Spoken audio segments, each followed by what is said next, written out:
இன்னைக்கு ஆடல் பாடலுக்கு போகணும்னு சொன்னாங்க. சரி வாங்கடா 6:30 போயிடலாம்னு சொல்லிட்டு கிளம்புவோம்னு பார்த்தா, ஒருத்தன் பாத்ரூம் வருதுங்கிறேன், ஒருத்தன் மூத்திரம் வருதுங்கிறேன், போவோமாமா அப்படிங்கிறேன். அப்புறம் ஒரு வழியா போயாச்சு. போனா அங்க ஒருத்தி இடுப்பு எடுப்பா ஆட்டின பார்த்துட்டு வீங்க சிரிக்கிறாங்க.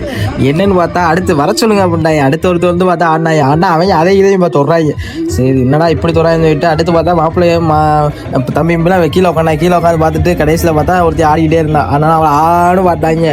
பார்க்க அவளுக்கு கீழே உட்காந்து ஆட ஆரம்பிச்சுட்டு அவையில பார்த்துக்கிட்டு அவன் சிரிக்கிறான். நல்லா ஆடுறா. ஆனா அவளுக்கு செம்ம ஸ்பீடா ஆடுறா. சரி நீ ஆனது போற அடுத்த ஆள் வர சொல்லலாம். அடுத்து வந்து அவ என்ன குத்துறாங்கிற சரியான குத்தாரா. அந்த அளவுக்கு ஆட்டம் போட்டா. சரியான டான்ஸ், வேற லெவல் டான்ஸ் ஆடினா. சூப்பரா ஆடினா.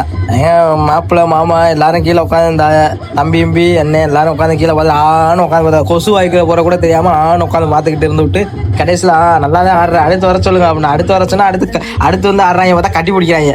கட்டி பிடிச்சோன்னா இவங்களுக்கு என்ன பண்றது தெரியாம இவங்க எங்கிட்டு கட்டி பிடிச்சி ஆடுறாங்க. என்னடா இது நம்ம ஆடல் பாடல் பார்க்க வந்தோமா இல்லை இவங்க ஆடுறத பார்க்க வந்தோமான்னு தெரியாம நானே மண்டை குழம்பு போய் சத்த நேரத்தில் நின்றுட்டேன்.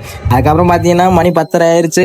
ஆடல் பாடல் முடிச்சுட்டு வந்துட்டு பார்த்தீங்கன்னா வீட்டுக்கு போகலாம். எல்லாரும் நாடக மேலே படுத்துட்டேன். வீட்டுக்கு போனால் செருப்படி விழுந்துடும். ஏன்னா சோறு ஊற்ற மாட்டேன் ஆடல் பாடலுக்கு போயிட்டு வந்து. அதனால வீட்டுக்கு போகாம படுத்துட்டேன். அதுக்கப்புறம் என் பத்தா சாப்பிட்டு நீங்க தான் படுக்க. அப்புறம் நாளை பாப்பா அப்படின்னு கிளம்பி நானு அப்படியே ஒரு லாக்க போட்டு ஓகே பாய். நெக்ஸ்ட் வீடியோல பார்ப்போம்.